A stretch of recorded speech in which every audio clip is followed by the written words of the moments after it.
तो पुण्यात्माओं, इस अध्यात्म ज्ञान का हमने कह भी पता नहीं था, हमारे गुरुओं ने भी नहीं पता था, यानी हिंदू धर्म के धर्म गुरुओं ने।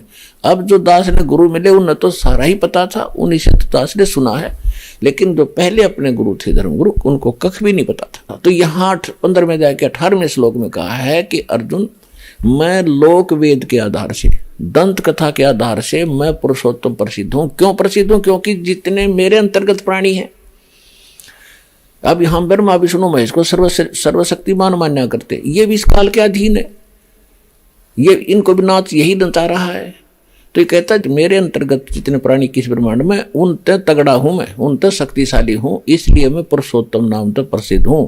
लेकिन उसने स्पष्ट कर दिया उत्तम पुरुषत्व ने 70वें श्लोक में 15वें अध्याय के, कि उस पुरुषोत्तम का कोई और है, और उसकी जानकारी कहता मुझे पता ही नहीं। तत्वदर्शी संत बताएंगे, ये दास बताओ कौन है? Kabir is God, who is Kabir? अनंत कोट ब्रह्मांड का एक रति नहीं भारे, सतगुरु पुरुष कबीर हैं ये कुल के सिरजनहारे।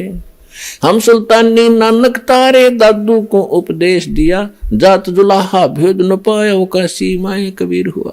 वो कबीर जो धानक था, जिसको धानक कहा करते, जुलाहा कहा करते थे, वो है वो परम अक्षर ब्रह्म।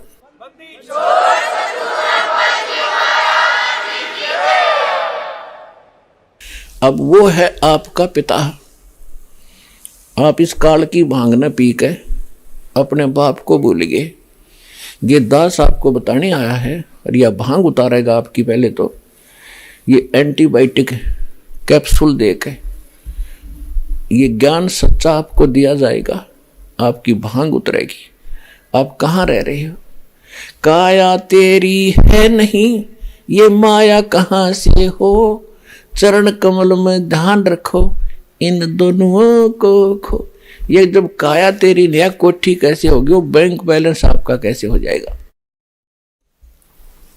तो ये आपके हृदय में उतरेगी यह बात, और लास्ट में यह फाइनल हो जाएगी जब इसको कई बार सुनोगे, क्योंकि अंदर मैल घना जमा हो गया। जिस संसार में रहते हो आप, वहाँ के लोग केवल उसी स्पीड में लग रहे हैं, उसी कर्म में लगे हुए हैं।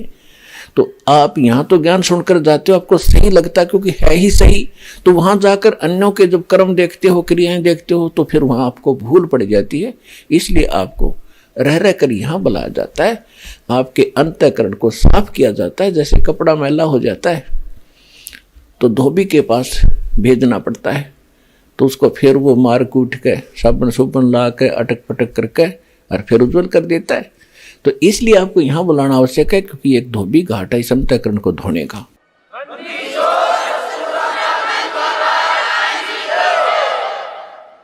और फिर आप जाओगे समाज में, कुछ दिन तो आपका अपना ये ज्ञान असर करेगा, फिर थोड़ी बहुत उनकी बातों पर फिर असर होना शुरू होगा, फिर आ जाओगे टाइम इतना, फिर सत्संग का समय हो गया, तो फिर आपका फिर सफाई हो जाएगी, फिर वो रुचि धीरे धीरे खत्म हो जाएगी। चाहे आपने अब जैसे बच्चे का ब्याह करते हैं, लड़के का या लड़की का, निरा सांग काटें, नाचें कूदें, उद्मस्तारें हैं, पता नहीं कितना खर्चा, फलान दे दे, दकड़ा दे दे, ये मायादारी मस्करानी बकवास चला दी।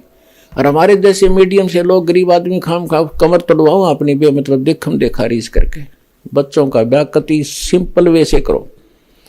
आप अगर सुख चाहते हो, भगवान चाहते हो, अपने बच्चों को सुखी देखना चाहते हो और मोक्ष चाहते हो, तो दास के एक एक वचन पर विश्वास करो। ये गॉड गिवन है, परमात्मा के वचन है, किसी डूम भाट के गीत नहीं, को अपनी तरफ से कोई बनाया हुआ वचन नहीं है। देखो हमारे भगवान आए थे, सारी सृष्टि के रचनहार, सबके पालनहार, एक झोपड़ी में रहा करते थे। क्यों? वो तो एक शब्द में सेकंड के अंदर बहुत बड़ी कोठी बना सकते थे एक वचन से। लेकिन उन्होंने हमें दिखाया कि यहाँ इतना भी पर्याप्त है। अगर कोई किसी को इतना भी पर्याप्त है तो संतोष करना, लेकिन इस भक्ति को करते रहे। अब जैसे हम शादी ब्याह करते हैं, इसको कति कम खत्म करो, ब्याह सिंपल वे से करो, मतलब ब्याह तो करो लेकिन ये बकवाद मत करो, नाचना गाना।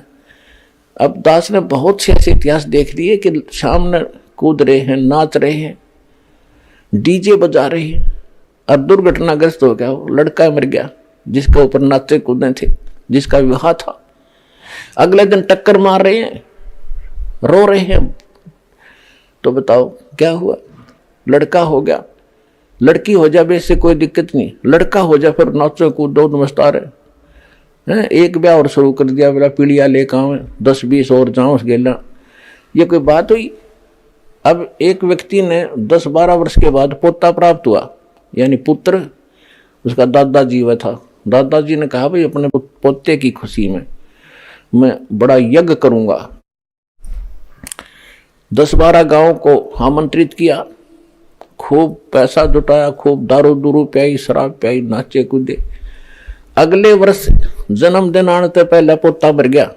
अब टक्कर मारे सारा कुंबा, अब मना ले जन्मदिन, अब नाच कूद ले, बना खुशी।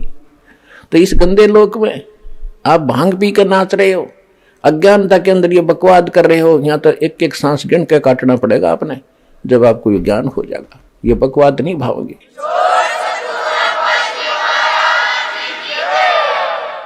नानक साहिब जी के पास जैसे आम भक्त पहली बार जाते थे, वो पूछा करते थे कि महाराज जी आप कभी खुशी दिखाई नहीं देते, क्या आप सदा ऐसे ही रहते हो, आप कभी खुशी दिखाई नहीं देते? तो नानक साहिब जी कहते थे भाई हमें पता लग गया हम कहाँ बैठे।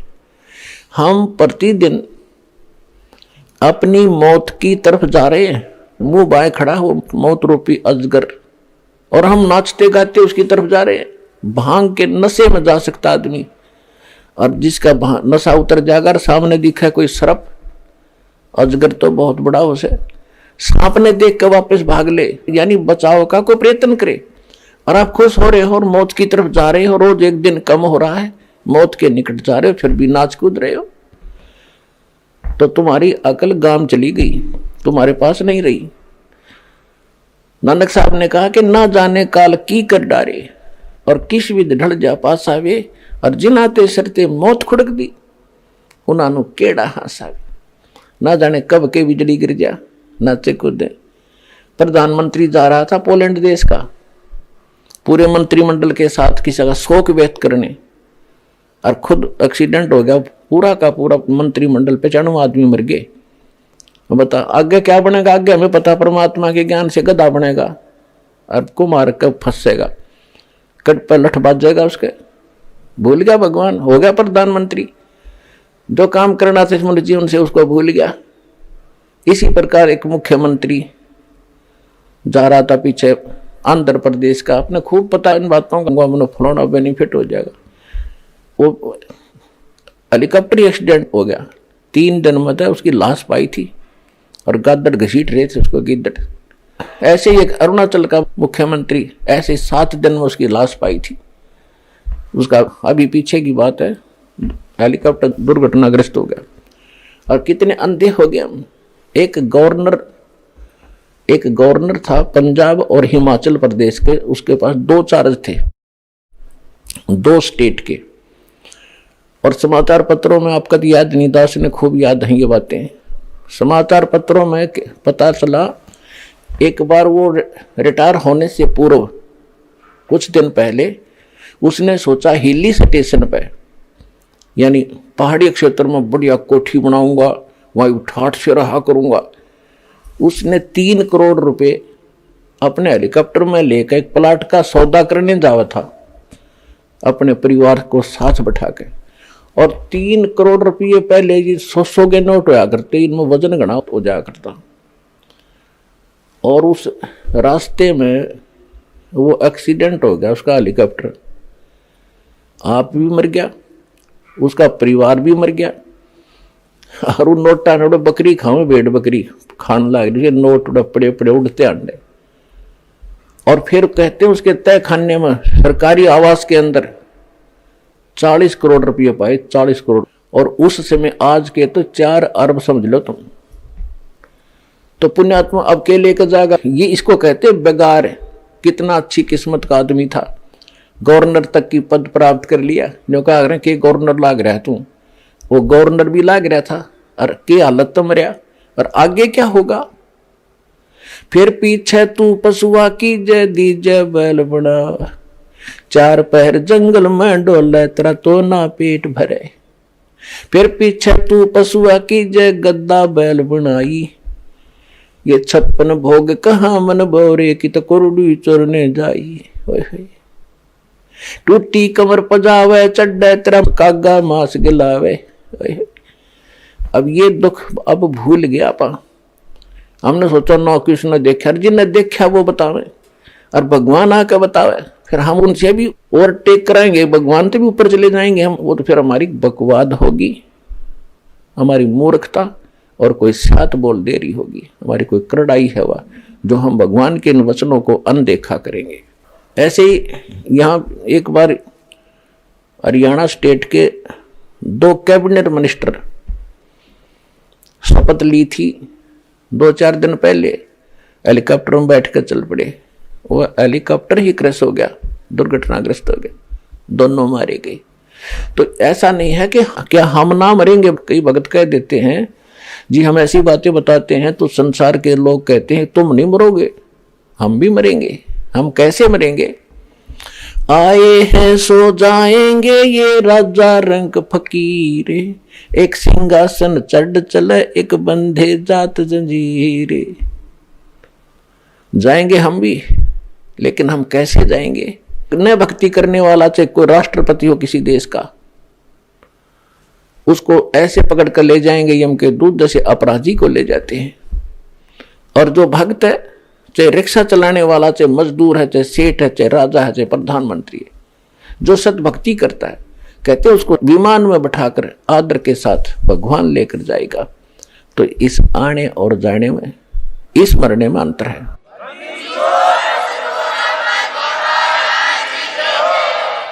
तो हमारे मरने में और संसार के मरने में बहुत घना अंतर होगा। तो हमने अपने जो बेमतलब की रिवाजें बना ली, या हमने बनाई थी, हम ही अब कम करेंगे। अपना विवाह बच्चों का सिंपल वे से करो, भगवान ने कर रखा होता है। हम तो बकवाद करें, बाद में ड्रामा करते हैं।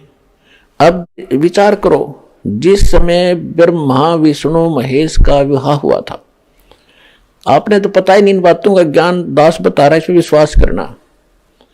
श्री देवी भागवत के 3 स्कंद में 28-29 अध्याय में स्पष्ट किया है कि दुर्गा जी कहती है, दुर्गा इनकी माता है, ब्रह्मा विष्णु महेश की, और इसने कहा इन 3 लड़कियां अपने वचन से उत्पन्न की और वो समुद्र में छुपा दी।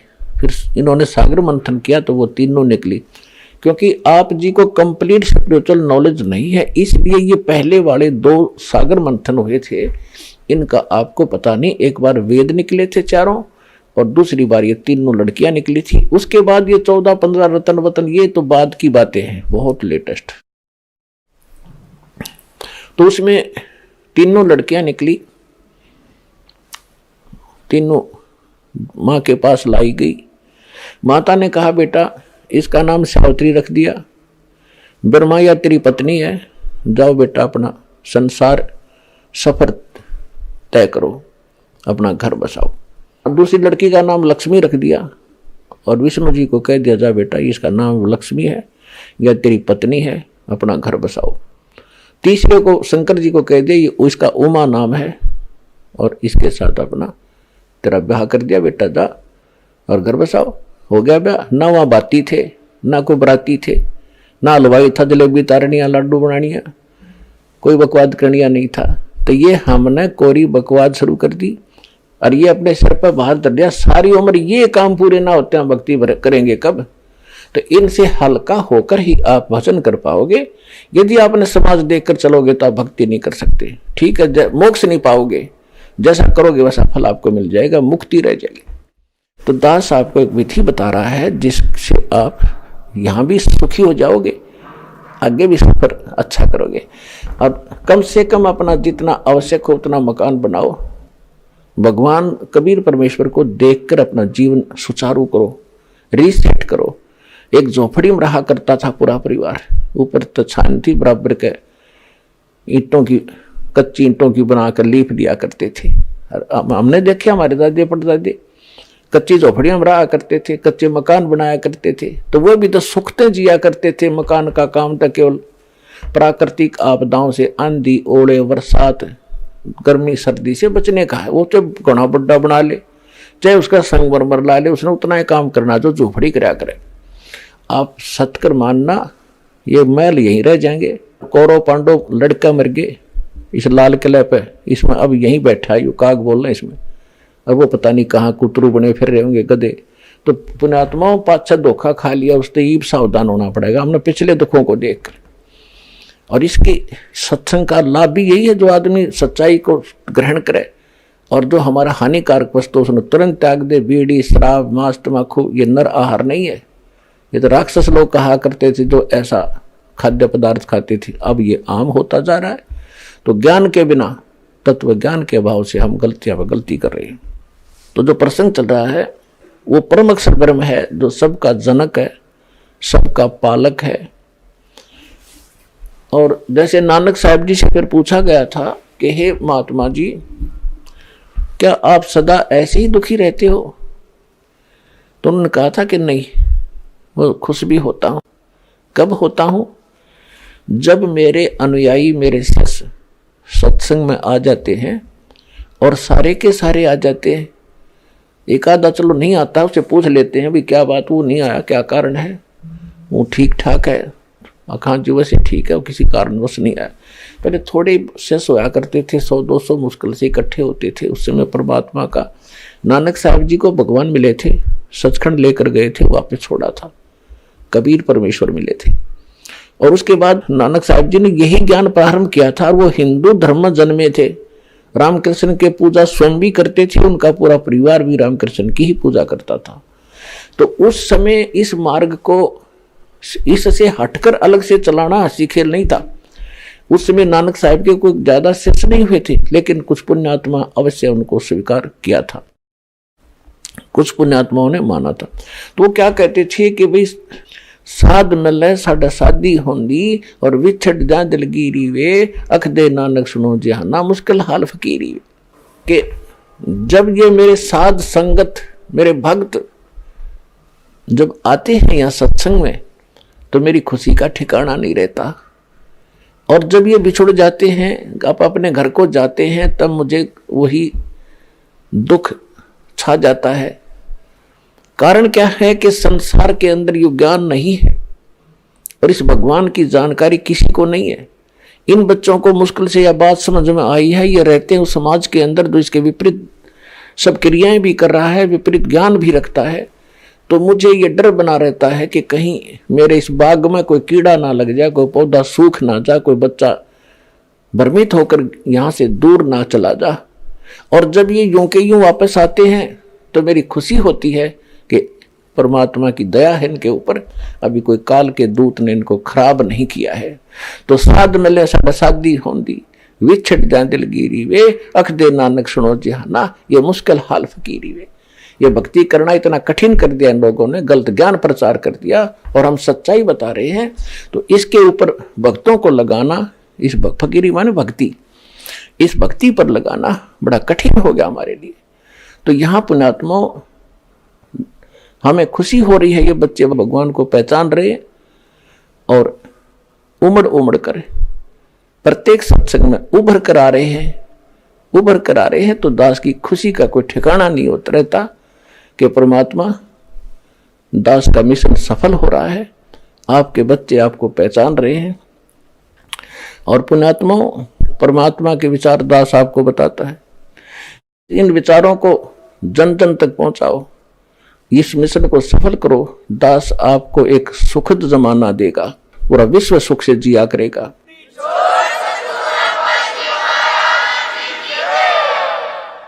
और फिर ऐसी परंपरा पड़ेगी, आप देख लेना, जो कोठी बंगले बना के और माया माया जोड़न में सारा जीवन व्यतीत कर रहे होंगे ना, हमारे छोटे छोटे बच्चे भी नो क्या करेंगे, पागल है बोला आदमी, कहाँ डले ढो रहा है, सिर पर धर के ले जाएगा इसने। अपने आत्माओं जैसे पहले कहा करते थे बुढ़े बुजुर्ग के, इतना क्यों जोड़ कर धर रहा है इसने कि छाती व धर के ले जाएगा, तो कुछ भी ना लाता, इसमें से खर्च नहीं करता। उसने छाती पर धर के ले जाना ही नहीं था, लेकिन अब आप ले जाओगे छाती पर धर के, सीने पर रख कर, क्योंकि जो दान आप कर रहे हो ये आपकी छाती पर धरेगा, आपके साथ जाएगा। और जो भक्ति कर रहे हो, जो सेवा कर रहे हो, जो परमार्थ कर रहे हो, ये आपकी छाती पर रखा गया। और यहाँ के जीने के लिए तो आपको परमात्मा इस भक्ति से वैसे ही दे देगा। ये तो कैसे देगा, जैसे क्या करना, जो वस्तु आप मांगने आते हो इसको तो भगवान आपको रूंगे में देगा। रूंगा, क्या मांगने आते हो? हे भगवान, जिसका संतान नहीं था बेटा दे दे, एक संतान दे दे।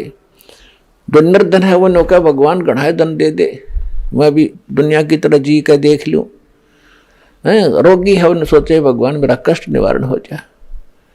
और भी अंधा है वो नेत्र ही मांगने आता है। परमात्मा कहते हैं कि ये तो जो वस्तु आप मांग रहे हो ये तो हमारा इशू ही नहीं है कि केवल यही दें आपको, ये तो हमारा बिजनेस भी नहीं है। ये तो वैसे हम वैसे देने पड़ते हैं आपको। जैसे आपने देखा होगा कई व्यापारी लोग वस्तु कुछ बेच रहे होते हैं, कुछ व्यक्ति अन्य आइटम मांगते हैं तो वो कह देता है कि ये हमारा बिजनेस नहीं है। वैसे कोई मांग लेता, ग्राहक इसलिए रखा है, ले ये भी ले जा, बाकी हमारा बिजनेस कुछ और है। इसी प्रकार ये यहाँ का जो उद्देश्य है, आपको जन्म और मृत्यु से, जरा मरण से छुटवा के और उस सतलोक में भेजना है, जहां जाकर आप कभी दुखी नहीं होगे, सदा का सुख होगा। और यहाँ छोटा मोटा सुख आपने मांग लिया, एक चीज दे दी किसी संत ने, मान ले जो नकली से हैं, वो तो नहीं देते आपके संस्कार का सूता बैठ जाएगा, तो वो तो एक तो मिल गया, राग सारे दुख नु के नु। और यहाँ पर आपको सभी सुख मिलेंगे और आपके कष्ट भी निवारण होंगे, आप स्वस्थ भी होगे। और आपको जितना धन आपको चाहिएगा ना जीने के लिए, वो धन आपको अवश्य मिलेगा। भगवान आपको भूखा नहीं सोने देगा यदि आप विश्वास के साथ रहोगे। आपका कोई काम नहीं अड़ेगा, ये गारंटी देता दास, ये सच्ची नीत लगे रहता।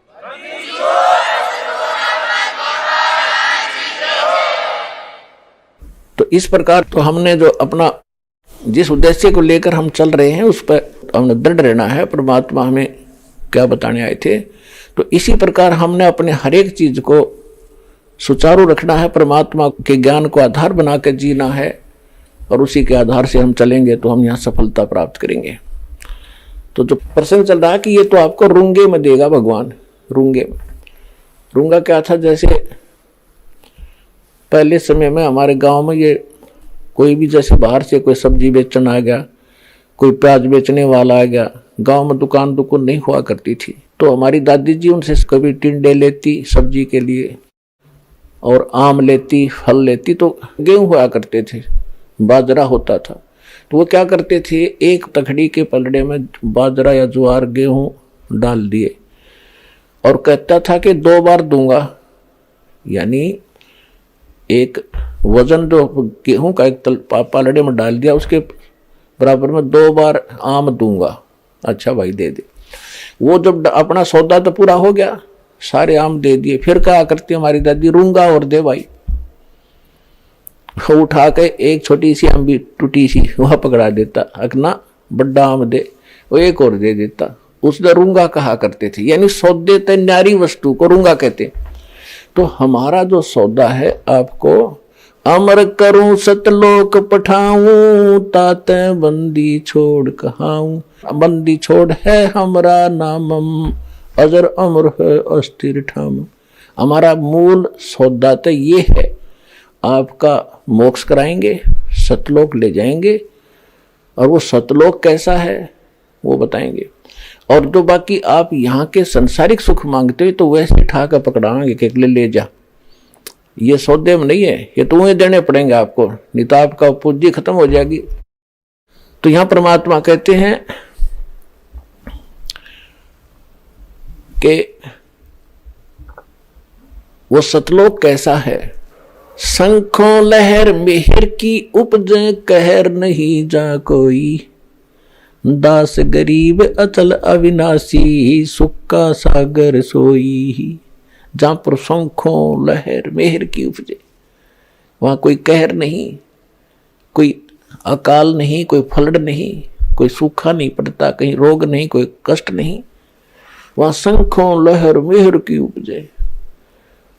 दास के साथ बहुत बार ऐसा बनता है, अकेला होगा कभी, मालिक के चिंतन हो रहा होगा, एकदम ऐसा हिलोर उठेगी अंदर से, जैसे सब अपना सा दिखेगा, पूरा विश्व, चाहे किसी ने हमने कितना सता रखा हमारे को, उसके प्रति भी वो दोष नहीं आता, वो भी बुरा सा नहीं लगता। वह मेहर की लहर थी और वो कुछ क्षण के लिए रहती है। उसके बाद हम कोशिश भी करके देखते हैं कि उस व्यक्ति के प्रति हम क्यों इतना, जिसने हमें सता रखा है उसके प्रति क्यों दुखी हैं, लेकिन वो बात नहीं बनती जो उस समय बनी हुई थी। तो परमात्मा कहते हैं वहां ऐसी लहर हिलोर आपको सदा उठेगी, वहां कोई दुख नहीं, किसी चीज का अभाव नहीं। या तो खींचातानी हमने आप बना ली, हम अपने आप चोर बन गए, लुटेरे बन गए, रिश्वतखोर बन गए, अपने कर्म बिगाड़ दिए। क्यों? क्योंकि हम ये चाहते हैं कि इसने कोठी बनाई मैं भी बनाऊं, इसकी बड़ी कार है मैं इससे बड़ी लूं तो इज्जत हो। तो परमात्मा कहते हैं नहीं, ये इज्जत का तरीका नहीं। और वहां सतलोक के अंदर कोई कहर नहीं, तो यहाँ ये इज्जत का तरीका नहीं है, तो आपका कर्म बिगड़ेगा ज्यादा। और वहां सारी चीज सबको एक जैसी उपलब्ध है, एक जैसे आपके मकान, एक जैसे हर तरफ बहुत सुंदर। वहां का आपका जो रेजिडेंस है, यहाँ के राष्ट्रपति नहीं रख सकते, आसपास भी नहीं, वो आपका वहां इतना सुख और सारे चीज हरे भरे सदाबहार, वहां बाग बगीचे सदा फल फ्रूट भरे रहते, आपके कोठे भरे रहते हैं गेहूं से, जो वहां का कणक है उससे, और किसी प्रकार खाओ पियो और भगवान की भक्ति करो। वहां आपका भोजन भी तेज पुंज का, आपका शरीर भी तेज पुंज का।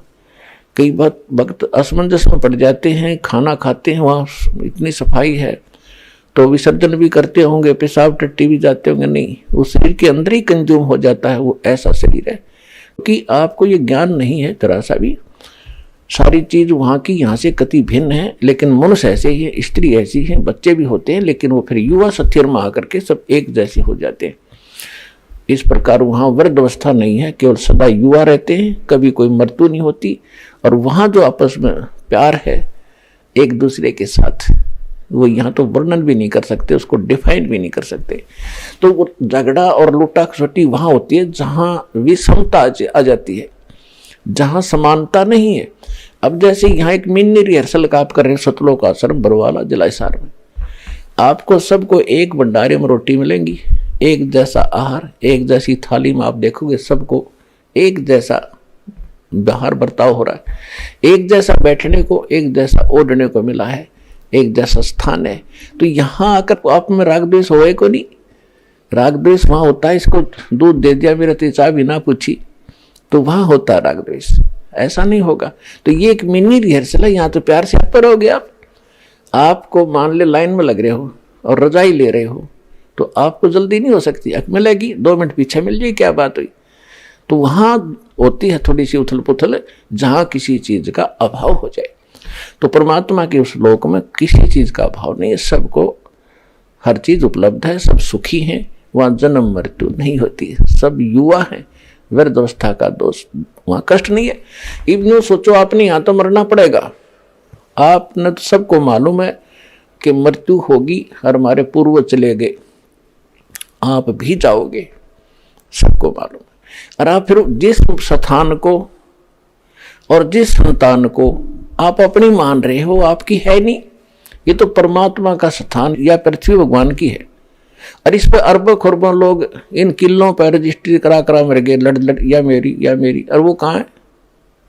का मनमान कि बिच्छू बन कर घूम रहा होगा कि तो जंगल में, अब वहीं रहेगी कोठी भी, वो किले एकड़ जमीन भी वही पड़ी रही। तो ये पूरी मालिक की माया है, उसी की संपत्ति है। और ये संतान, ये बच्चे आपके संस्कारवश जुड़े हैं, ये भगवान के बच्चे आपके नहीं हैं। और ये आप अपने मान भी रहे हो तो मृत्यु के बाद आप इनके नहीं रह सकते। तो इसलिए इस बात को आधार बांधकर आपको रहना इन्हीं के अंदर है, क्योंकि आपका जो रोल है, भूमिका है, उसको पूरा करो, अपना पूरा करो, मालिक साथ रहेगा, आसानी से आपका आप लेखा जोखा सुलझ जाएगा। और फिर ये इरादा रखो कि फिर हम वहां जाएंगे सतलोक में। वहां की इच्छा बनाओ, इन पोते पोतिया में, इन कोठी कोठिया में यहां आशा मत रखो। इस ज्ञान से रह भी नहीं गई, मूर्ख होगा तो बेच सकते, और रहेगी तो आप फिर वापस आ जाओगे यहाँ पर। जहां आशा ता बासा होई, मन कर्म वचन सुमरियो सोई, ये विधान है। तो हम आशा सतलोक की बनाई, वापस इसी घर की नहीं बनावे। और यहां आगे उन्होंने भैंस बन के आ बैठे, अपने घर में भैंस बन गए। बता, दूध ना देंगे तो घर वाले लठ मारेंगे, इंजेक्शन ठोकेंगे, तो के फायदा वापस यहाँ की आशा रखने का। कुत्ता बन के आगे तो टूक नहीं दे, द्वार पर बैठे रहना, कोई जूठा टोक भी शुद्ध होगी तब डाल देंगे, ना बैठा रहोगे। तो ये सच्चा ज्ञान है, ये भगवान का दिया हुआ है, किसी डूम बाट के गीत नहीं है, कोई स्वार्थी व्यक्ति का बनाया ये विधान नहीं है।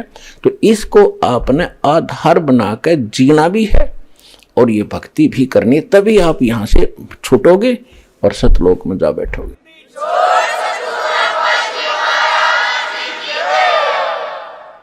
तो वो सतलोक ऐसा है जहां आपको हम ले जाना चाहते हैं, जहां के हम यहां से आपका वीजा और पासपोर्ट दोनों बना रहे हैं। ये बनवाओ, इसको सुरक्षित रखो। और नकली जो संत हैं वो नकली वीजा बनाते हैं, काल तक का वीजा इसी के लोक में रहने का, और यही जन्म मृत्यु के चक्कर में आपको डाले रखेंगे। उनसे छुटकारा आप भी पाओ, और जहां तक पार बसाओ प्यार से। ये मार्ग झगड़े का नहीं है, ना किसी के साथ जबरदस्ती करनी है। काल को भगवान, काल ने परमेश्वर कबीर जी से प्रार्थना की थी, परमात्मा कलयुग में जब आप कह रहे हो चौथे युग में जीव ले जाओगे, तो किसी के साथ जबरदस्ती ना करियो। आप तो सब समर्थ हो, लेकिन किसी को जबरदस्ती अपने मार्ग में ना लगाना। आप ज्ञान से उसको अपना बनाना। आपके ज्ञान को समझे आपका, आपके ज्ञान को ना समझे वो मेरा। परमात्मा ने भी यही कहा था कि बिल्कुल ऐसा ही है। जब ज्ञान ही नहीं समझेगा मेरा कैसे हो सकता, वो तो तेरा ही रहेगा। अंडरस्टूड था तक वो तथास्तु किया था। तो इसी प्रकार आप किसी से घर का सदस्य है, चाहे किसी और गुरु का शिष्य है, उसके साथ धक्का नहीं करना, ना जबरदस्ती करना, ना खुरकाना धमकाना। प्यार से रह कर ज्ञान सुनाओ प्यार से। एक बार ना सुना, कुछ दिन के बाद फिर से धीरे धीरे शुरू करे।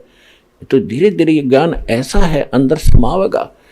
जरा सी भी चर्चा होगी तो उसके अंदर की जो खलबली मच जाएगी उसके, और कुछ दिनों के बाद वो फिर अपने आप मालिक के मार्ग पर आ जाएगा। तो ये तरीका है। अब जो प्रसंग चल रहा है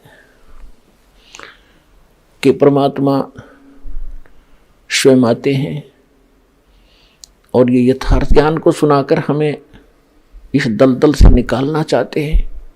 आज तक हमें ये ज्ञान किसी ने बताया नहीं, हमें कोई ऐसा भगवान बताया नहीं। अब पहली बार कोई सुनता है तो एकदम उथल पुथल हो जाती है उसके साथ। ये कैसा व्यक्ति है, ये कैसी बात कह रहा है, हमने कभी सुना ना देखा, ये सब झूठ पावेगी। और जब वो प्रमाण मिलाता है तो ठगा सा रह जाता है कि सचमुच हमारे ग्रंथ, हमारे प्रमाण, और हमें ज्ञान नहीं था। तो फिर उसके रोने के अतिरिक्त उस भगत के पास शेष कुछ नहीं बचता। फिर वहाँ आएगा, 2 दिन पीछे आएगा, पूरा विश्व नाम लेगा इस दास से। अगर किसी ने सुखी होना है, मोक्ष कराना है, ये परमात्मा का आदेश भी है अपने बच्चों तक, वो अब इस ज्ञान को ये पहुंचा कर ही छोड़ेगा।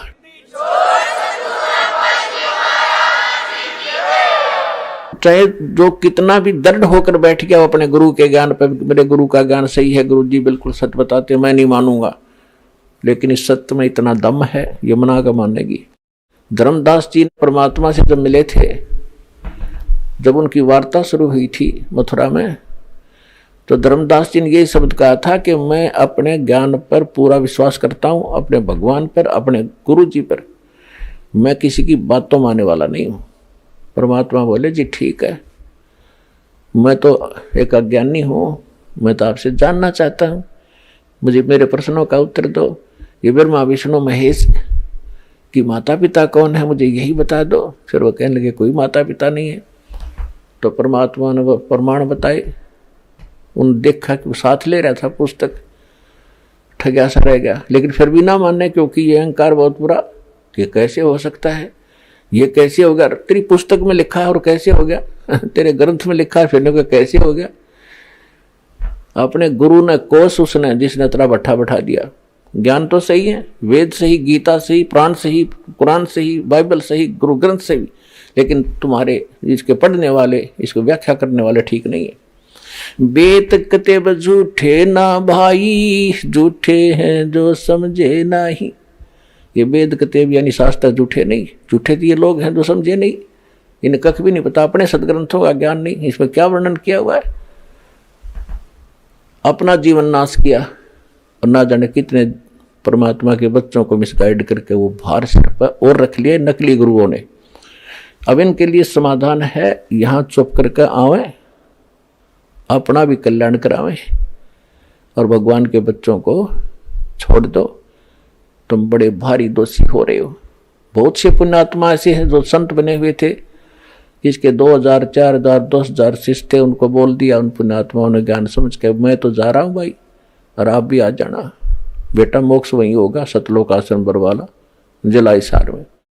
वो आप भी आए हैं, अपने शिष्यों से भी बोल दिया, वो आएंगे तो ना आएंगे कोई बात नहीं। वो संत भार मुक्त हो गया जिसने ये कह दिया भाई मेरे पास ज्ञान नहीं था। और ये सच्चाई है, इसमें जीत हार का रोड़ा नहीं है, या तो मोक्ष उद्देश्य रखो। दास मैं अपना ये सीना ठोकूं के मन यू ज्ञान बता दिया, नहीं, यू ज्ञान तो भगवान बताया गया था, परमात्मा बताकर गए थे। दास को तो बुद्धि दी है, मैंने तो उनका बताया हुआ आपका रूबरू किया, इसमें मेरा कोई बड़ा योगदान नहीं है और ना इसमें कोई मानता की बात है। ये कोई मेरा अपना आविष्कार नहीं है, ये भगवान का ज्ञान भगवान ने दबा रखा था खजाना। दास को बता दिया कि उधर बेटा और बांट दे तेरे भाई बहनों को। दास का तो इतना ही काम है बस, इसमें मान बढ़ाई की भी कोई बात नहीं, अभिमान की बात नहीं, क्योंकि दास को अपने औकात का पता है कि हमें पता है हम कितने विद्वान थे। इसे विद्वान होते तो हम पहले रामकृष्ण न पहले पूजा थे तो पहले ना छोड़ देते। तो परमात्मा ने बुद्धि दी है। तो इसी प्रकार जो संत आज भ्रमित हैं वो सोचें, इस बात पर विचार करें। उनको भी भगवान चाहिए और भगवान ही सरेआम खड़ा, कति आगे खड़ा और भी ना पहचानोगे, धिक्कार है तुम्हारे ज्ञान और तुम्हारी विवेक को। सब सदग्रंथों से प्रमाणित कर दिया, सारे प्रमाण बता दिए इस महापुरुष ने भक्ति की जिसको आप मोक्ष युक्त मानते हो, और वो ये मंत्र जाप करते थे और वो ये भगवान बताया करते थे। तो ये है वो भगवान जो कति सामने खड़ा कर दिया। और अब भी कोई नहीं पहचानेगा तो वो बालक है या फिर जानबूझ कर बकवाद कर रहा है जिसको भक्ति और भगवान की आवश्यकता नहीं है। वो परमात्मा जो आपका पिता है आपके लिए भटक रहा है, आप उसको पहचान नहीं पा रहे। वो क्या कहता है, गोता मारू स्वर्ग में जा बैठूं पाताल, कह कबीर ढूंढता फिरूं मैं हीरे मोती लाल। जो जन मेरी शरण है ताका हूं मैं दास, और गेल गेल लाग्या फिरूं जब तक धरती आकाश। परमात्मा कहते हैं जो एक बार कभी मेरी शरण में आ गया किसी भी मनुष्य के जीवन में, फिर मैं उसके पीछे ऐसे भटकता रहता हूं जब तक पृथ्वी और आकाश रहेगा। मैं अपना पूरी कोशिश करूंगा उसको सद्मार्ग पर लाने की और उसका मोक्ष कराने की। पुण्यात्माओं, एक पुण्यात्मा जो सतयुग से लेकर आज तक असंख्य युगों से परमात्मा हमारे पीछे घूम रहे हैं, और ये है वो दिन, ये है वो समय जिसमें मोक्ष होना है। चारों युगों का ये प्राइम टाइम है। ये कलयुग की बिचली पीढ़ी, ये समझ लो 20वीं सदी के उत्तरार्ध से शुरू हुई है। 1950 के बाद 1951 में दास का जन्म हुआ, 8 सितंबर 1951। और इस युग में ये कलयुग की बिचली पीढ़ी है। प्रथम जो चरण था, भगवान आए थे स्वयं कबीर परमेश्वर, 120 वर्ष ये ज्ञान देकर सहशरीर आए थे, सहशरीर चले गए थे। और उस समय अपनी प्यारी आत्मा धर्मदास जी से कहकर गए थे कि धर्मदास परमात्मा ने कहा था कि कलयुग में मैं फिर आऊंगा आगे चल के, और सब जीवों को एक ज्ञान कराऊंगा और सभी मेरी भक्ति किया करेंगे, पूरा विश्व नाम लेगा और पूरे ज्ञान, पूरे विश्व को मैं सतनाम से परिचित कराऊंगा। उस समय सबका मोक्ष होगा। क्योंकि धर्मदास जी चिंतित हो गए थे कि परमात्मा आपने मेरे को 42 पीढ़ी का आशीर्वाद तो दे दिया, 42 पीढ़ी तक मेरा वंश चलेगा, लेकिन आप कहते हो सतनाम देना नहीं, सार नाम बताना नहीं। ये भगवान, फिर इनका मुक्ति कैसे होगी आपके बच्चों की? तो परमात्मा ने कहा था कि जब कलयुग के आगे चल के कलयुग में मैं आऊँगा और पूरा विश्व नाम लेगा, सबका मोक्ष कराऊंगा। और भाई 12वां पंथ जो गरीबदास का पंथ होगा उसमें ही मैं आऊँगा आगे चल के। कबीर सागर में कबीर वाणी चैप्टर है, उसके 136 और 37 और 134 पर ये वर्णन है जो दास बता रहा है। और पूरा विश्व नाम लेगा और सबका कल्याण होगा। जब सारा संसार ही सतनाम प्राप्त करेगा, उससे पहले नहीं दे सकता मैं, ना बताने दूं किसी को, क्योंकि काल के दूतों का हाथ लग जाएंगे मंत्र, ये फिर यही ज्ञान बताते पाओगे, यही नाम देते पाओगे, तो हम भिन्नता कैसे करेंगे? वो बच्चे कैसे पहचानेंगे? अरे इस नाम का कोई अधिकारी है नहीं तो बेशक ये नाम देता है, उससे लाभ होने वाला नहीं है। अधिकारी के बिना पासपोर्ट बनवा लो, लाइसेंस बनवा लो, ड्राइविंग लाइसेंस, वो भी काम ना करे तो ऐसे जीवन नाश हो जाएगा। तो धर्मदास बड़ा चिंतित हुआ कि भगवान आज आप खुद आज आए हो। धर्मदास जी की चिंता का कारण जायज था कि हे परमात्मा, आज तो ये व्यक्तियों में इंसानियत जीवित है और आप कह रहे हो कि तो घोर कलयुग होगा, तो उस समय आप आओ तो गए, आपकी बात ने कैसे कौन मानेगा? परमात्मा बोले तू चिंता ना कर, क्योंकि उस समय तक सभी ये काल के दूत जितने काल भेजेगा आपने, काल ने कहा था कि 12 पंथ करूं मैं साजा, नाम तुम्हारा ले करूं आवाजा, और 12 पंथ नाम जो ले ही सो हमरे मुख आन सबोई, और जाओ जोग जीत संसारा, जीव न माने कहा तुम्हारा, जीव तुम्हारा कहा न माने, हमरी ओढ़ हो बाद बखाने। तो काल ने कहा था कि जब तुम बिचली पीढ़ी यानी कलयुग में आओगे, उससे पहले मैं अपने 12 दूत तो तेरे कबीर नाम तय भेज दूंगा, तो कबीर पंथ चलाओगे, नाम सारे गलत देंगे, ज्ञान गलत सुनाओगे तेरे विपरीत, और सब कबीर पंथी को होंगे, वो मेरे जाल में फंसे रहेंगे। फिर और अनेक पंथ चलाऊं, युराधा स्वामी, धन सतगुरु, निरंकारी, आसाराम, सुदान सूर्य, ये सारे तेरे ब्रह्म ऋषि को आवो, ये निकक का पता नहीं, तो ये सारे काल के पंथ हैं। और अनेक पंथ चलाऊं या विद जीवों को भरमाऊं। तब धर्मदास ने कहा था भगवान फिर कौन मानेगा आपकी? उस समय तो आप कह रहे हो करते निर्जीव हो जाएंगे, कोई सुना नहींगा सच्चाई को और बुरा हाल हो जाएगा, तब आप जाओगे। तो परमात्मा ने कहा कि देखो, जब मैं जाऊंगा उससे पहले क्या होगा, यानी अपना दास भेजूंगा या स्वयं जाऊंगा, उससे पहले ये काल के जितने भी संत होंगे, पंथ, ये चल चुके होंगे और ये मैच्योर हो चुके होंगे, कोई वर्ष इनकी पीढ़ी बीत गई होंगी, और जो इनके पास ज्ञान होगा उसकी पुस्तक बन चुकी होंगी, और प्रत्येक उसके भी अनुयायी को पता होगा। और फिर हम मेरा दास जाएगा या मैं जाऊंगा, अपने ओरिजिनल ज्ञान, अपने सदग्रंथों से, जो पूरा विश्व मानता जिन सदग्रंथों को, उनसे उनके अनुभव, उनके ज्ञान, उनके नाम मंत्रों को रूबरू करेगा, कंपेयर करेगा, तुलना करेंगे, और सबको शिक्षित करूंगा। उससे पहले अभी तक ये न्यू मार खा के शिक्षित नहीं थे, और ये हमारा इन्होंने एक कोल्लू बना रखा था, घुमा रखे थे, हंडोला बना रखा था, और ये शिक्षा में उससे पहले नहीं दूं, क्योंकि यह शिक्षा बेईमान बनाती है और ये अहंकारी बनाती है जीव को, जो सबसे बड़े दुश्मन है भक्ति के। फिर धर्मदास जी ने कहा था फिर ये बेईमान इतने बढ़ जाएंगी, कैसे सेट होंगे? किस ज्ञान में इतनी शक्ति है, वो अपने आप सेट हो जाएंगे। मेरे ज्ञान में ऐसी ताकत है, इतनी सत्यता है कि अपने आप मेरी आत्मा मानेगी। ये मन की बकवाद है। अहंकार हो जाना और बेईमान हो जाना किस चीज पर हो गए बेईमान? कोठी बना ली, फिर गधा बनेगा, वो याद दिलाई जाएगी इसको, फिर ये अपने सिंपल वे से जीवेगा। इनको ऐसा ज्ञान दूंगा, शिक्षा दूंगा, जितने बिगड़ेंगे बिगड़ लेंगे, फिर उनको सेट करना भी मुझे आता है। इस ज्ञान से सेट होंगे, और कोई तरीका नहीं।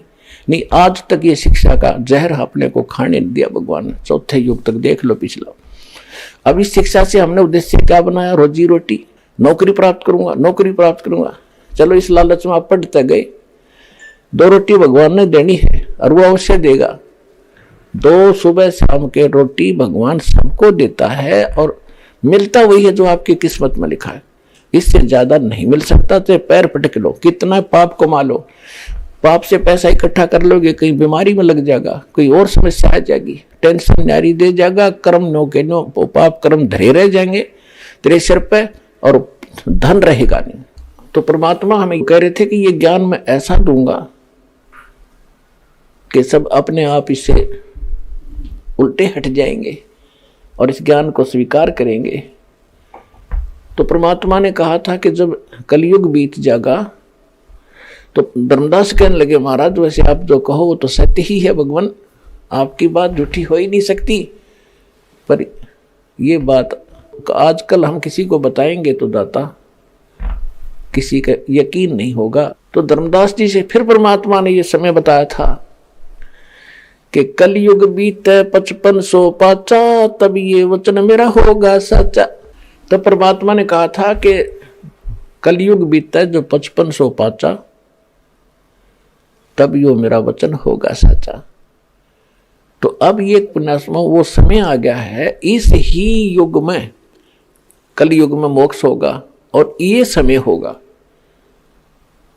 अब आप तो खूब परिचित हो, क्योंकि भक्ति का जब भी किसी समय में भी भक्ति, जैसे चाहे यहाँ के ऋषि मुनियों ने भक्ति की है, जैसी भी जहाँ तक इनकी भक्ति थी, तो वो भी इसी अक्षेत्र है। ये कोई देश विशेष नहीं है, क्योंकि अगर हम भारत देश माने तो भारत देश तो पहले पाकिस्तान, बलोचिस्तान, पूर्वी पाकिस्तान, पश्चिमी पाकिस्तान, इराक, ईरान और गजनी तक, ये सारा एक ही भारत था। अब ये इतना टुकड़ा भारत मान लिया हमने। ये अक्षेत्र है, पूरी पृथ्वी का ये अक्षेत्र है, जहां पर पहले से परमात्मा की कृपा यहाँ रही है। स्वयं परमात्मा यहाँ भी आए हैं, रहे हैं, जैसे काशी में रहे, फिर यहाँ हरियाणा के अंदर आए, अरिब दास भेज रखे इसी अक्षेत्र में सतज्ञान को देने के लिए। तो शुरू से ही कृपा यहीं से रही है, जब भक्ति का उत्थान हुआ है यहीं से हुआ है। तो इस प्रकार ये प्रत्येक युग में यही समय सिलेक्ट किया जाता है।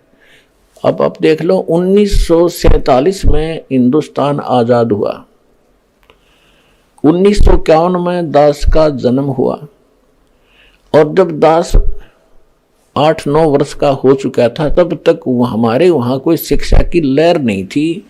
अध्यापक धक्के तो पकड़ के लिया करते, माँ बाप ने समझा के बच्चा ने पढ़ाओ, नौकरी लग जाएंगे, ऐसे हो जाएगा, तो तब मुश्किल से भेजा करते। हमारे समय में लड़कियों को तो पढ़ाया ही नहीं करते थे जब हमारा शुरुआत थी इस पढ़ाई की। मेरी 2 सिस्टर तो अनएजुकेटेड रहेगी थी, घर के जाने नहीं दिया करते, या रुचि नहीं थी, ज्ञान नहीं था।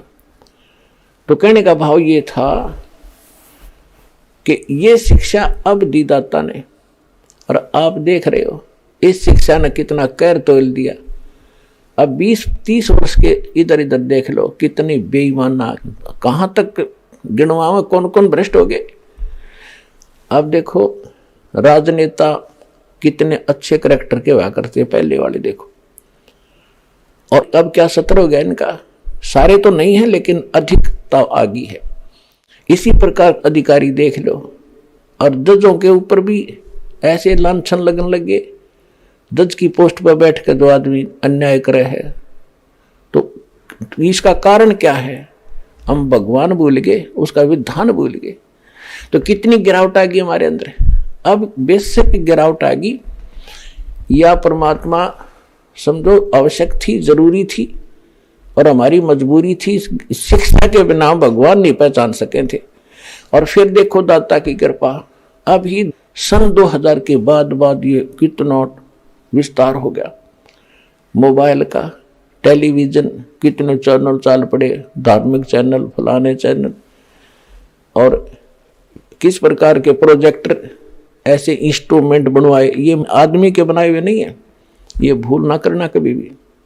ये परमात्मा का दिया माइंड है, परमात्मा ने बनवाए हैं। ये मनुष्य यही थे, लाखों वर्ष बीत गए, इन ढंग से कोई सानी काटने का गड्ढा सा बनाना नहीं आया। और एक रेडू के अंदर 6 खेतर जोड़ के रथ का करते, सबसे बड़ा वाहन सुंदर 6 घोड़े जोड़ कर उसमें घसीटियाँ इंडिया करते कि तो काट ले जाते, ना सड़क थी ना कुछ और थी।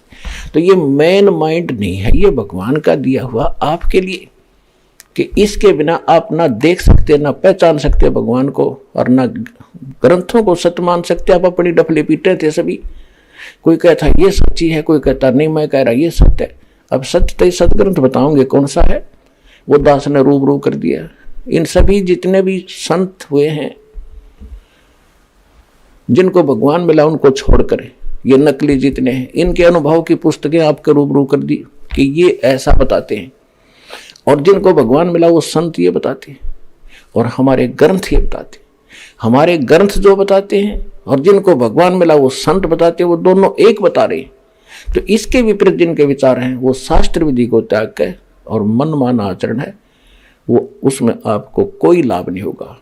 गीता अध्याय नंबर 16 के श्लोक नंबर 23 और 24 में यही प्रमाण है कि अर्जुन, जो शास्त्र विधि को त्याग कर मनमाना आचरण करते हैं, उनको न तो कोई सिद्धि प्राप्त होती है, न उनकी गति होती है, न उनको कोई सुख होता है। और इसलिए भगवान को भजते हैं, इसलिए भगवान की भक्ति करते हैं कि हमारे जीवन सफर में आने वाले पाप कर्म रूपी कांटे जो हमें दुखदाई होने थे वो कटे, वो साफ हों।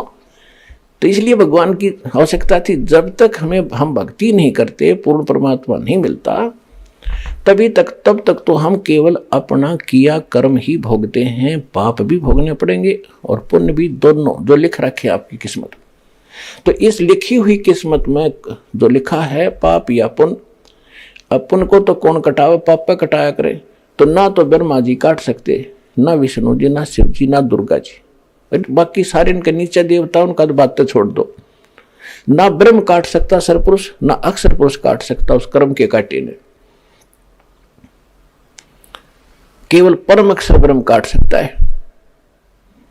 तो उसकी शरण में आने के बाद फिर आपके जो भक्ति रूपी सफर में पाप कर्म रूपी कांटे होंगे, वो ऐसे साफ करेगा। कैसे और किसके करेगा? जब आपके हृदय में ओनली कबीर इज गॉड ये रह जाएगा कि कबीर इज गॉड, कहते नहीं, आत्मा मानेगी सब प्रमाण देख के, और फिर सुख देगा आपको, फिर गवाही देगी आत्मा। कहाँ? भगवान तो यही है। तो जिस समय आप किस स्थिति में आ जाओगे, पति भर्ता पद पर। पति भर्ता किसे कहते हैं? वो लड़की अपने पति के अतिरिक्त अन्य किसी पुरुष में वो आस्था पति वाली ना रखे, बाकी सबका आदर सत्कार करना वो अन्य वस्तु है, वो शिष्टाचार है, आवश्यक है। तो इसी प्रकार जैसे हम किसी वस्तु की डिमांड को वस्तु प्राप्त करना चाहें, तो अपने भगवान कबीर साहब के अतिरिक्त अन्य किसी देवी देवता में सपने में भी इच्छा ना हो कि ये इससे मांग लूं, इससे मैं इच्छा करूं या मुझे कुछ राहत दे। तो तब आप पति भर्ता पद पर होगे। तो उसके विषय में बताया परमात्मा गरीबदास साहिब ने कि पति भर्ता जमी पर जो जो धर है पाओ, समर्थ झाड़ू देत है ना काटा लग जावे। कहते हो समर्थ वो परम अक्षर ब्रह्म कबीर साहब आपके जीवन रूपी सफर में आगे आगे चलेगा झाड़ू लेकर कि मेरे बच्चे के, मेरी प्यारी आत्मा के काटा ना लग जा, यानी इसको कोई पाप दुखी ना करते। तो पुण्यात्मा काटा निकालते हैं ना, तब भी पीड़ा होती है थोड़ी सी, पर वह एक बार होती है। तो अभी आप जो इतने काटे आपने पैराम लगा रखे असंख्य युग के, अरे वे धीरे धीरे निकलेंगे। यानी पाप आपको सुख करने के लिए थोड़ा बहुत कोई कष्ट भी हो रहा है, तो सोच ले भगवान काटा काट रहा है। कहते हैं संत शरण में आने से आई टले बला, जय मस्तिष्क में सूली हो वा काटे में टल जा। यानी इतना कष्ट होगा आपके ऊपर जैसे आप भक्ति में लग गए आते हो, और कुछ कहते हैं जी अभी कुछ लाभ हुआ नहीं, मेरा चौथा चक्कर हो गया। ये तो सारी उम्र चक्कर लगाना पड़ेगा तुमने यहाँ पर। आपने सोचो गुरु जी झाड़ा ला दें तुम ठीक हो गए जाओ घर ने, ऐसी गलती रामपाल नहीं करेगा। आपको ज्ञान देगा, आपका आने वाला जीवन और सुखी करेगा इस भक्ति मार्ग से, और भगवान से मिलाने के लिए पूरा प्रोसेस आजीवन करना पड़ेगा आपको। राम नाम रटते रहो जब तक घट में प्राण, कभू तो दीन दयाल के बनक पड़ेगी ही कान। जिस समय तक बच्चा आखिरी पढ़ाई नहीं कर लेता, कोई ट्रेनिंग करने गया 5 वर्ष की है, तो जब तक वो ट्रेनिंग पूरी नहीं होती तब तक उसको कॉलेज में उस इंस्टीट्यूट में जाना पड़ेगा, हाजिरी लगवानी पड़ेगी, नहीं तो फिर फेल हो जाएगा। तो आपको इनों का में 5 बीमार आ गया जी, गणा कोई विशेष लाभ तो नहीं हुआ है।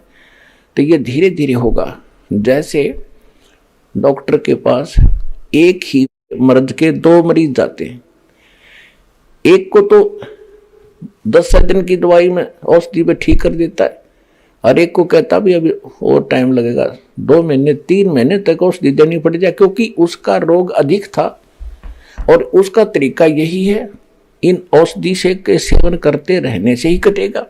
तो ठीक इसी प्रकार समझ लेना, जिनके थोड़े पाप कर्म हैं वो जल्दी सुलझ जाते हैं, जिनके ज्यादा दुखी है कोई ना, परमात्मा तो समर्थ है, उनको भी खत्म करके छोड़ देगा, लेकिन उसमें समय लगेगा। तो जल्दी ना करना, इस पृथ्वी पर कोई ठिकाना नहीं आपको इस सतलोक आसन बरवाला के अतिरिक्त, ये याद रखना।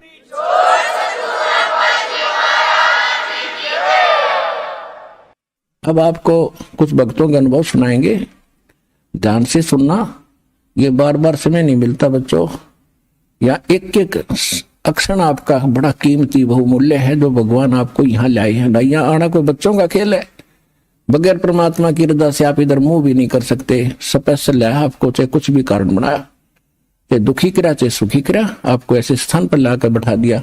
अब चर्चा सुना करो, एक एक शब्द को ऊपर विचार किया करो। अब सुनिएगा वो भक्तों का अनुभव। सर नमस्कार। नमस्कार सर। सर क्या नाम है आपका? समाधान अहिरे। कहाँ से हैं सर आप? मैं गांव सटाना, नासिक, महाराष्ट्र से हूँ सर। सर संत रामपाल जी महाराज से नाम दीक्षा लेने से पहले आप क्या भक्ति साधना करते थे? सर हम महाराष्ट्रियन होने के कारण वारकरी संप्रदाय में मुझे पकड़ के तीसरी जनरेशन है हमारी जो वारकरी संप्रदाय में चल रही थी। मेरे दादा थे, मेरे पिताजी थे, और हम सब वारकरी संप्रदाय में विठोबा महाराज, जो ज्ञानेश्वर, तुकाराम महाराज, इनको हम पूछते थे सर। तो सर हम वारकरी संप्रदाय को छोड़ के फिर 1994 में हम राधा स्वामी पंथ से जुड़े। जब मैं 5वीं कक्षा में था तो वहाँ काफ़ी भक्ति करी, और उसके बाद 1996 में मुझे मेरे पिताजी ने वह मतलब डोनेट कर दिया, मतलब भेंट कर दिया राधा स्वामी पंथ में प्रचारक के रूप पे। तो मैंने 3-4 महीने वह प्रैक्टिस करके फिर मैं राधा स्वामी पंथ में एक प्रचारक के रूप में, एक बाल संत जिसको बोलते हैं राधा स्वामी पंथ में, तो उसका प्रचारक रहा कम से कम 2014 तक। सर जैसा कि आपने बताया कि पहले आप सभी प्रकार की पूजाएं कर रहे थे, उसके बाद आपके पिताजी ने राधा स्वामी पंथ में डोनेट कर दिया, उसके बाद आप राधा स्वामी पंथ के प्रचारक के रूप में काम करने लगे। तो सर हम आपसे जानना चाहेंगे, राधा स्वामी पंथ में आप एक प्रचारक के रूप में, एक तरह से कहें तो आप एक संत की पदवी प्राप्त किए हुए थे, आप एक प्रचारक का काम कर रहे थे, तो सर इसके बावजूद आपको संत रामपाल जी महाराज जी से नाम दीक्षा लेने की क्या जरूरत आन पड़ी? सर बात ऐसी हुई कि जब हम राधा स्वामी पंथ में थे तो वाणी तो कबीर परमेश्वर की ही गाई जाती थी। जैसे कि बोलते थे कि मनुष्य जन्म दुर्लभ है, मिलन बारंबार, जैसे तरवर से पत्ता टूट गिरे, बहु न लगता डार। तो जो ये क्वेश्चन था मन में, मैं मतलब हर एक सत्संग में ये दोहा दोहराता था कि मनुष्य जन्म आदमी को सिर्फ एक ही बार मिलता है, उसके बाद लग 84 में जाना ही पड़ता है। जो पाप करेगा उसका पाप का जो फल है वो अलग से, और पुण्य का अलग से मिलेगा। तो ये पता नहीं चलता था कि और कबीर साहिब की जो कई वाणी उसके अंदर लिखा है कि पृथ्वी पे एक बार एक ही संत आता है, दूसरा उसके बराबर हो नहीं सकता। तो हम कंटिन्यू इसके सर्चिंग में थे कि अगर ऐसा है तो फिर दूसरा और भी तो कोई संत होगा, तो उसकी सर्चिंग में कंटिन्यूसली थे सर। तो उसके दौरान हमें संत रामपाल जी महाराज जी लिखित जो ज्ञान गंगा पुस्तक है वो हमें 13 दिसंबर 2013 में मिली सर। तो वो हमने पढ़ी, कम से कम 2-2.5 महीने उसको पढ़ा, और उसके ऊपर लिखा था कि इसी चैनल पे इतने इतने बजे संत रामपाल जी महाराज का कार्यक्रम चलता है। तो फिर वह कार्यक्रम मैंने खुद देखा।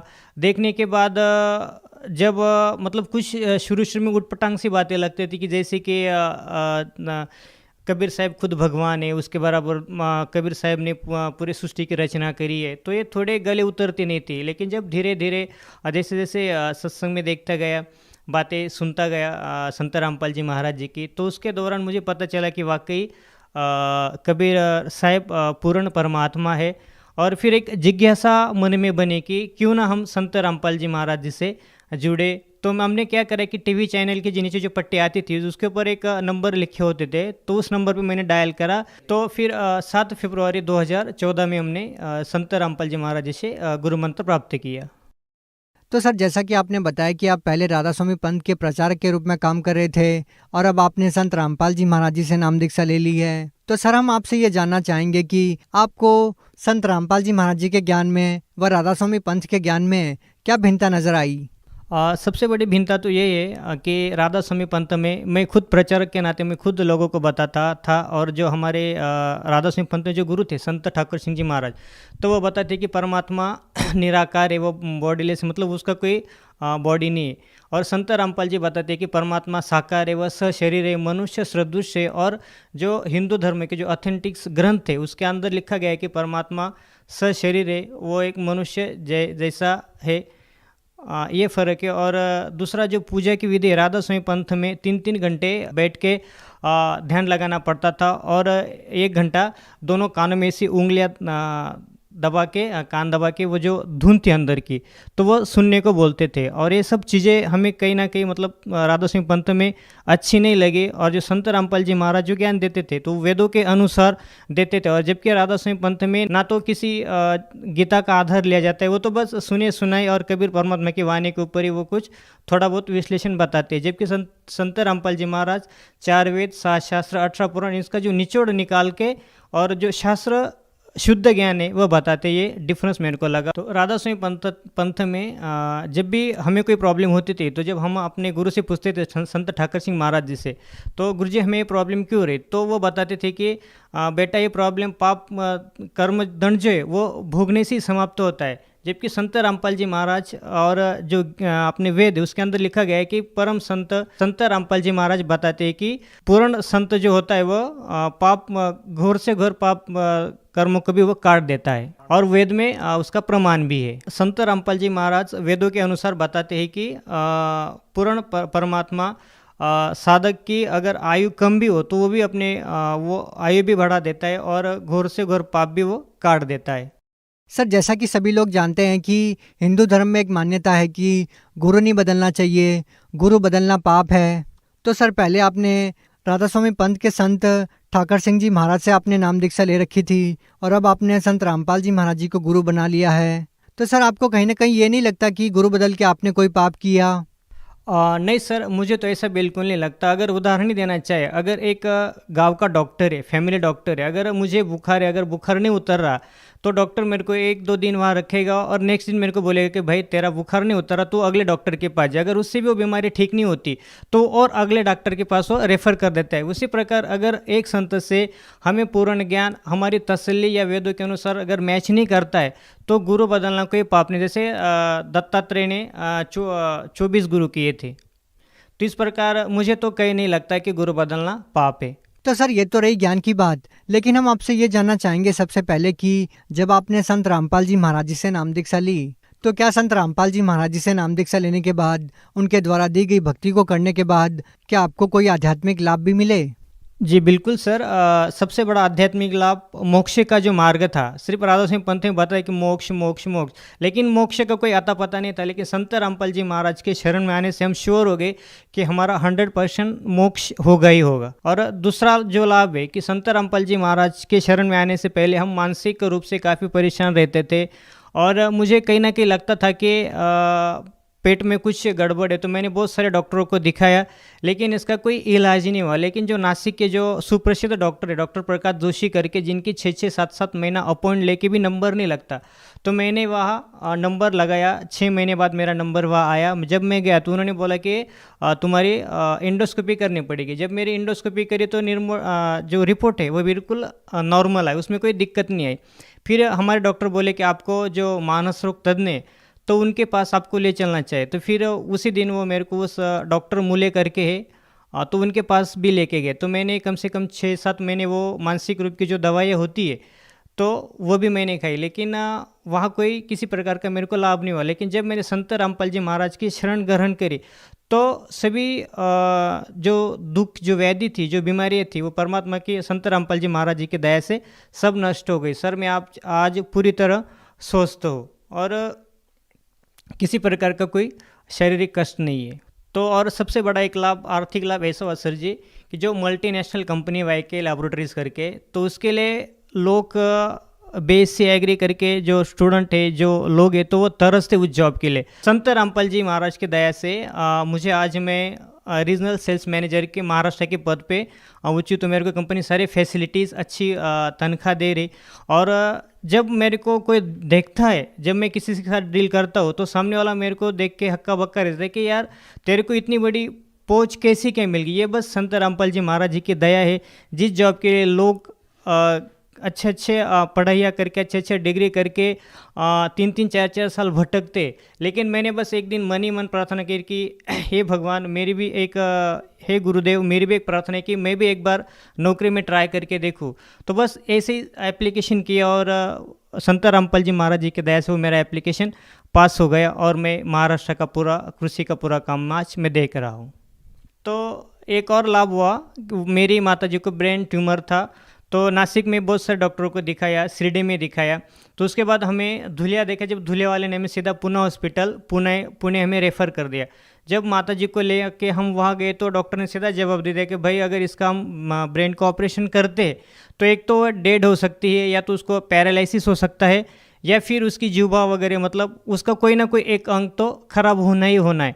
तो हमने संत रामपाल जी महाराज जी से फ़ोन पे प्रार्थना लगाई कि गुरुजी, दास की माँ को ऐसी तकलीफ है और डॉक्टर ऐसा बता रहे। तो संत रामपाल जी महाराज जी ने हमें आदेश दे कि बेटा डॉक्टर जैसा बोलते हैं वैसा करो, डॉक्टर की मानो। तो हमने डॉक्टर को बताया कि डॉक्टर हम श्योर है। तो डॉक्टर ने बोला कि इसको कम से कम 6-7 लाख रुपया तो खर्चा आना ही आना है और पेशेंट की कोई गारंटी नहीं है। तो हमने परमात्मा की जोत जलाई संत रामपाल जी महाराज जी के फ़ोटो के आगे और हमने कहा गुरुजी बस आपकी बेटी है, आप ही देखना। तो जब मेरी माता जी का सुबह मॉर्निंग में 7 बजे ऑपरेट चालू हुआ तो रात को 8 बजे तक मेरी माँ का ऑपरेशन, मतलब कुल मिला के 13 घंटे ऑपरेशन चला। और मेरी माँ जब ऑपरेशन थिएटर से बाहर आई तो डॉक्टर ने, जब मेरे जीजा जी बाहर ही खड़े थे गेट पे, तो माता जी को पूछा कि ये कौन है, तो माता जी सीधा बोली कि मेरे दामाद जी है। तो ये सबसे बड़ा लाभ हुआ। और जब माँ थोड़ी थोड़ी बोलने लगी 1-1.5 महीने बाद, तो माँ ने हमें खुद बताया कि संत रामपाल जी महाराज मेरे सिराने खड़े रहे और मेरा एक हाथ दबा के रखा और कहा बेटी मैं तेरे साथ हूँ, तू डर मत।